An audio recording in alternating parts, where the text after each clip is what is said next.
ശരീരത്തിൽ നിന്ന് അള്ളാഹു ആത്മാവിനെ പിടിച്ചെടുക്കുകയും ആ ശരീരത്തിന് മരണം സംഭവിക്കുകയും ചെയ്താൽ മയ്യത്തിന്റെ കൂടെ ഖബർ വരെ അനുഗമിക്കുന്ന 3 പേരുണ്ട്. അതിൽ ഒരാൾ കൂടെ നിൽക്കുകയും ബാക്കി 2 പേർ മടങ്ങി വരികയും ചെയ്യുമെന്ന് റസൂലുള്ളാഹി സ്വല്ലല്ലാഹു അലൈഹി വസല്ലം. ഇത്ബഅഹു അഹ്ലുഹു വമാലുഹു, ഇത്ബഅഹു അഹ്ലുഹു വമാലുഹു. ആ മയ്യത്തിന്റെ സമ്പാദ്യം മയ്യത്തിന്റെ കൂടെയുണ്ട്. ആ മയ്യത്തിന്റെ കുടുംബം, ഭാര്യയും മക്കളും, ഒരു പെണ്ണിനെ സംബന്ധിച്ചിടത്തോളം അവരുടെ ഭർത്താവും വീട്ടുകാരും ഒക്കെ കൂടെയുണ്ട്. വഅമലുഹു, കർമ്മങ്ങളും കൂടെയുണ്ട്. ഫയർജിഉ ഇസ്നാൻ വയബ്ഖാ വാഹിദ്. കർമ്മങ്ങളല്ലാതെ ബാക്കിയെല്ലാം തിരിച്ചു പോരും. ഭർത്താവിന്റെ കൂടെ മയ്യത്തിന്റെ കൂടെ ഖബറിൽ കിടക്കാൻ ഒരു പെണ്ണും ഒരുങ്ങാറില്ല.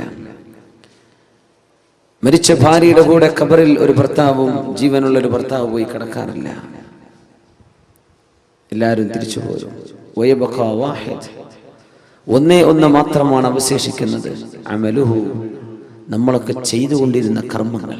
നമ്മുടെ നോമ്പ്, നമ്മൾ സത്യം പറഞ്ഞത്, നമ്മൾ ആളുകളെ സഹായിച്ചത്, നമ്മൾ റിലീഫ് പ്രവർത്തനങ്ങൾ ചെയ്തത്, നമ്മൾ മറ്റുള്ളവർക്ക് വേണ്ടി പ്രാർത്ഥിച്ചു കൊടുത്തത്, നന്മ നമ്മൾ ചെയ്തത്, നന്മ പഠിപ്പിച്ചത്, സുന്നത്തുകൾ അനുസരിച്ച് ജീവിച്ചത്, ഈ കർമ്മങ്ങളെ ബാക്കിയുള്ളൂ. ബാക്കിയെല്ലാം തിരിച്ചു പോരും എന്ന് പരിശുദ്ധ റസൂലുള്ളാഹി സ്വല്ലല്ലാഹു അലൈഹി വസല്ലം. യാത്ര ചോദിക്കുമ്പോൾ നമ്മൾ ചിന്തിക്കേണ്ടത് ഇതാണ്: എൻ്റെ കൂടെ ആരാണ് ഇനി ബാക്കിയുള്ളത്? അസ്സലാമു അലൈക യാ ശഹ്റ റമദാൻ. പള്ളിയിലെ ഖതീബുമാർ മുഴുവനും ഇന്നലത്തെ ഖുതുബയിൽ അത് പറഞ്ഞു. റമദാൻ നിനക്ക് സലാം റമദാൻ. യാത്ര പറയാം. ഇനിയൊരിക്കൽ കാണുമോ എന്നറിയില്ല റമദാൻ. 1000 മാസങ്ങളെക്കാൾ പുണ്യമായ ഒരു രാവുമായി നീ ഇനിയൊരിക്കൽ വരുമ്പോൾ ഞാനിവിടെ ഉണ്ടാകുമോ എന്നറിയില്ല റമദാൻ. അസ്സലാമു അലൈക യാ ശഹ്റൽ ബറകതി വർ-റിദ്വാൻ. അല്ലാഹുവിൻ്റെ റഹ്മത്തും പുണ്യവും ഒക്കെ എമ്പാടും തന്നിരുന്ന നിമിഷങ്ങൾ നീ ഞങ്ങളോട് യാത്ര പറയാനല്ലേ. ഇനി കാണുമോ നമ്മൾ? ഇനി ഇവിടെ വെച്ച് കാണും. നിനക്ക് സലാം റമദാൻ, നിനക്ക് സലാം. അല്ലാഹുമ്മ തസല്ലംഹു മിന്നാ വസല്ലിം റമദാന ലനാ വസല്ലിംഹു ലനാ സാലിമീന ഗാനിമീൻ. അല്ലാഹുവേ, ഈ റമദാൻ യാത്ര ചോദിക്കുമ്പോൾ അതിൻ്റെ സർവ്വ പുണ്യങ്ങളും നേടിയെടുത്തവരായി നീ ഞങ്ങളെ മാറ്റിത്തരയണമേ എന്ന് പ്രാർത്ഥിക്കണം. അല്ലാഹു അങ്ങനെ ആക്കി തരുമാറാകട്ടെ. അല്ലാതെ റമദാൻ കേവലം ഒരു ആഘോഷ പരിപാടിയല്ല. ടെക്സ്റ്റൈൽസുകാരൊക്കെ എഴുതി വെക്കുന്ന റമദാൻ പെരുന്നാൾ ആശംസകൾ. ഈ റമദാൻ എന്ന് പറഞ്ഞത് പെരുന്നാളാണെന്ന് കാണുന്നവർ വിചാരിക്കുക. ഈ ക്ഷേത്രങ്ങൾക്കൊക്കെ പല പെരുന്നാളുണ്ട്. റമദാൻ പെരുന്നാൾ ആശംസകൾ അങ്ങനെ വായിച്ചു പോകുമെന്ന് പേടിയിട്ട് കോമിട്ടിട്ടില്ലെങ്കിൽ റമദാൻ സ്പേസ് കോമിട്ടിട്ട് റമദാനും പെരുന്നാളും ഒക്കെ ഇപ്പം തന്നെ ആശംസിക്കുകയാണ്. എന്താ ആശംസ? ഷോപ്പിങ്ങിന്റെ ആശംസയാണ് നമുക്ക് വേണ്ടത്? അല്ല, മഗ്ഫിറ, പാപമോചനത്തിൻ്റെത്, പാപങ്ങൾ പൊറുക്കപ്പെട്ട് കിട്ടുന്നതിൻ്റെത്, ദോഷങ്ങൾ പൊറുക്കപ്പെട്ട് കിട്ടണം, ശുദ്ധിയാവണം. ശ്വസിക്കാൻ ഓക്സിജനും കഴിക്കാൻ ഭക്ഷണവും ഒക്കെ സംവിധാനിച്ച അള്ളാഹുവിനോട്, ആ പടച്ച തമ്പുരാൻ നമ്മെ തൃപ്തിപ്പെടുന്നൊരവസ്ഥ, അള്ളാഹു നമ്മെ സന്തോഷിക്കുന്നൊരവസ്ഥ. റളിയല്ലാഹു അൻഹും വറളൂ അൻഹു ദാലിക ലിമൻ ഖശിയ റബ്ബഹ്. അള്ളാഹു അവരെ തൃപ്തിപ്പെട്ടിരിക്കുന്നു. റളിയല്ലാഹു അൻഹും വറളൂ അൻഹു, അവർ അള്ളാഹുവിലും തൃപ്തിപ്പെട്ടിരിക്കുന്നു. ദാലിക ലിമൻ ഖശിയ റബ്ബഹ്, ഈ സംതൃപ്തി അള്ളാഹു നൽകുന്നത് ലിമൻ ഖശിയ റബ്ബഹു, തന്റെ രക്ഷിതാവിനെ ആരാണോ പേടിച്ചത് അവർക്കാണ്. പേടിക്കുക എന്ന് പറഞ്ഞാൽ തെറ്റ് സംഭവിക്കുമ്പോൾ പേടിക്കണം, തെറ്റ് സംഭവിക്കുമോ എന്ന് പേടിക്കണം, അള്ളാഹുവിന്റെ കാരുണ്യത്തിൽ പ്രതീക്ഷിക്കണം. പക്ഷേ അള്ളാഹുവിനെ സംബന്ധിച്ചുള്ള ബോധം എപ്പോഴാണോ എപ്പോഴും ആർക്കാണോ ഉള്ളത് അവർക്കാണ് അള്ളാഹുവിന്റെ സംതൃപ്തി ലഭിക്കുന്നത്. വറിദ്വാനും മിനല്ലാഹി അക്ബർ. അള്ളാഹു നൽകുന്ന ഈ സംതൃപ്തിയാണ് ഏറ്റവും വലിയ അനുഗ്രഹം. പടച്ചവൻ എന്നിൽ സംതൃപ്തനാണ്. വിഷമങ്ങൾ വന്നാലും ലക്കൽ ഉത്ബാ ഹത്താ തർളാ, അള്ളാഹുവെ പരീക്ഷണങ്ങൾ നീ നൽകിയാൽ പോലും നിനക്ക് ഞങ്ങളോട് ദേഷ്യമില്ലെങ്കിൽ അള്ളാഹുവെ ഇതൊക്കെ ഞങ്ങൾ സഹിക്കാൻ ഒരുക്കമാണ്. അഷ്റഫുൽ ഖൽഖിന്റെ കാലിൽ നിന്ന് ചോര വന്നപ്പോൾ ദുആ ചെയ്ത പ്രാർത്ഥന അതാണ്. ത്വായിഫിൽ വിഷമിച്ചപ്പോൾ പ്രാർത്ഥിച്ചത് അതാണ്. ലക്കൽ ഉത്ബ ഹത്താ തർളാ ഇല്ലം യകും ബിക ഗളബൻ ഫലാ ഉബാലി. അല്ലാഹുവേ, നിനക്കെന്നോട് ദേഷ്യമില്ലെങ്കിൽ ഈ വേദനയൊക്കെ ഞാൻ സഹിച്ചോളാം റബ്ബേ. നീ എന്നോട് കുപിതനല്ലെങ്കിൽ, നിനക്കെന്നോട് ഇഷ്ടമാണെങ്കിൽ ഈ വേദനകളെല്ലാം ഞാൻ സഹിച്ചോളാം അല്ലാഹ്. നീ എന്നോട് ദേഷ്യപ്പെടരുത് കേട്ടോ, നീ എന്നോട് ദേഷ്യപ്പെടരുത്. ഈ അള്ളാഹുവിന്റെ മർളാത്ത്, അള്ളാഹുവിന്റെ തൃപ്തി പരിശുദ്ധ റമദാൻ കഴിഞ്ഞു പോകുമ്പോൾ നമുക്ക് ലഭിച്ചിട്ടുണ്ടോ?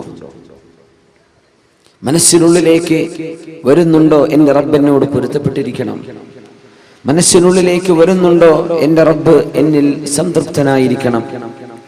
മനസ്സിനുള്ളിലേക്ക് ഒരാഗ്രഹം വരുന്നുണ്ടോ എൻ്റെ റബ്ബിനെ കാണാൻ എനിക്ക് കൊതിയുണ്ട്? മൻ അഹബ്ബ ലിഖാഅ അല്ലാഹി അഹബ്ബ അല്ലാഹു ലിഖാഅഹു വമൻ കരിഹ ലിഖാഅ അല്ലാഹി കരിഹ അല്ലാഹു ലിഖാഅഹു. മൻ അഹബ്ബ ലിഖാഅ അല്ലാഹ്, അല്ലാഹുവിനെ കാണണമെന്ന് ആരൊക്കെയാണോ കൊതിക്കുന്നത്, അഹബ്ബ അല്ലാഹു ലിഖാഅഹു, അവരെ കാണാൻ അല്ലാഹു കൊതിക്കും. ആരാണോ അള്ളാഹുവിനെ കാണാൻ കൊതിക്കുന്നത് അവരെ കാണാൻ അള്ളാഹുവിന് കൊതിയുണ്ട്. വമൻ കരിഹ ലിഖാഅ അല്ലാഹി കരിഹ അല്ലാഹു ലിഖാഅഹു, അള്ളാഹുവിനെ കണ്ടുമുട്ടാൻ ആരാണോ വെറുക്കുന്നത് അവരെ കാണാൻ അള്ളാഹുവിനും വെറുപ്പാണെന്ന് റസൂലുള്ളാഹി സ്വല്ലല്ലാഹു അലൈഹി വസല്ലം. ബിലാൽ ഇബ്നു റബാഹ് റളിയല്ലാഹു അൻഹു വഫാത്താകാൻ കിടക്കുമ്പോൾ, മരിക്കാൻ കിടക്കുമ്പോൾ, വാ കർബാ വാ സൗജാ, എന്റെ സങ്കടമേ, എന്റെ ഭർത്താവിന്റെ വിയോഗമേ എന്ന് പറഞ്ഞ് പൊട്ടിക്കരയുന്ന ഭാര്യയോട്, വാ സഅദാ വാ ഫർഹാ ഗദൻ നൽഖൽ ഹബ്ബ മുഹമ്മദൻ വസഹ്ബ. എന്തിന് പെണ്ണെ നീ കരയണം? ഭർത്താവ് പറഞ്ഞു കൊടുക്കുക ഭാര്യയോട്, നീ എന്തിനായി കരയുന്നത്? നാളെയാണ് നമ്മൾ പ്രിയപ്പെട്ട സുഹൃത്തുക്കളെ കാണാൻ പോകുന്നത്. നാളെയാണ് ഞാൻ മരിച്ചാൽ ഞാൻ എൻ്റെ കൂട്ടുകാരെ കാണാൻ പോവുകയാണ്. മുഹമ്മദൻ വസഹ്ബ, മുഹമ്മദ് നബി തങ്ങളെയും അവിടുത്തെ സ്വഹാബികളെയും കാണാൻ പോകുന്ന പോക്കല്ലേ ഞാൻ ഈ പോകുന്നത്. എന്തിനാ നീ കരയുന്നത്? എനിക്ക് കരയാൻ തോന്നുന്നില്ല.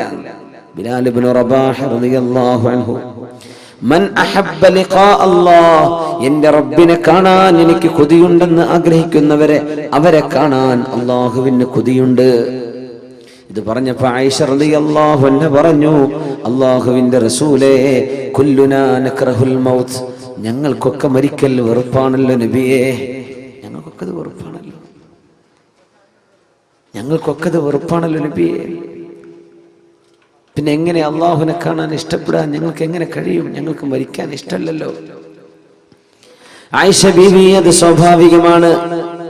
മരണം എല്ലാവർക്കും വെറുപ്പുണ്ട്. പക്ഷേ മരണം ആസന്നമാകുന്ന നേരത്ത് സത്യവിശ്വാസികൾക്ക് അല്ലാഹു സുബ്ഹാനഹു വ തആല അള്ളാഹുവിന്റെ പ്രത്യേകമായ മാലാഖമാരെ അയച്ചു കൊടുക്കുകയും സ്വർഗത്തിന്റെ ഫോട്ടോ, സ്വർഗത്തിന്റെ പിക്ചർ, കാണാൻ പോകുന്ന, അനുഭവിക്കാൻ പോകുന്ന ലോകത്തിന്റെ ഒരു മിനിയേച്ചർ അല്ലാഹു മരിക്കാനിരിക്കുന്ന ആളുകൾക്ക് കാണിച്ചു കൊടുക്കുമ്പോൾ, ഞാൻ അങ്ങോട്ട് വരാൻ ഒരുക്കമാണ്, ഞാൻ അങ്ങോട്ട് വന്നോട്ടെ എന്ന് ചോദിക്കുന്ന ഒരു നേരത്ത് ഇങ്ങോട്ട് വന്നോളൂ എന്ന് അല്ലാഹു പറയുമെന്നാണ് ഈ ഹദീസിന്റെ സാരം എന്ന് അഷ്റഫുൽ ഖൽഖ് റസൂലുള്ളാഹി സ്വല്ലല്ലാഹു അലൈഹി വസല്ലം. ദുനിയാവിന്ന് വിട പറയാൻ തുടങ്ങുമ്പോൾ നമ്മുടെ സെൻസുകളൊക്കെ ഈ കാണുന്ന ലിമിറ്റുകളൊക്കെ ഭേദിച്ചുകൊണ്ട് വർക്ക് ചെയ്യാൻ തുടങ്ങുന്ന, നമുക്ക് മാലാഖമാരെ കാണാൻ പറ്റുന്നില്ല. പക്ഷെ മരിക്കാൻ കിടക്കുന്ന മനുഷ്യന് മലക്കുകളെ കാണാൻ പറ്റുന്ന, മരിക്കിച്ച് കഴിഞ്ഞാൽ തന്നെ കാണും, മരണത്തിന് മുമ്പ് തന്നെ കാണാൻ തുടങ്ങും. മരണത്തിന് മുമ്പ് കാണുന്ന, ഏകദേശം മരണത്തോടടുത്ത് കഴിഞ്ഞാൽ നമ്മുടെ സെൻസുകൾ, നമ്മുടെ സെൻസറി ഫാക്കൽറ്റി, ഇതിൻ്റെയൊക്കെ ഡൈമെൻഷൻസ്, അതിൻ്റെയൊക്കെ പരിധികളൊക്കെ വർദ്ധിക്കുകയാണ്. പിന്നെ കാണാൻ പറ്റാത്തൊക്കെ കാണാൻ തുടങ്ങും. സ്വർഗം കണ്ടുകൊണ്ട് പോകുന്നവരുണ്ട്, നരകം കണ്ടു പോകുന്നവരുണ്ട്. അല്ലാഹു കാത്ത് രക്ഷിക്കുമാറാകട്ടെ.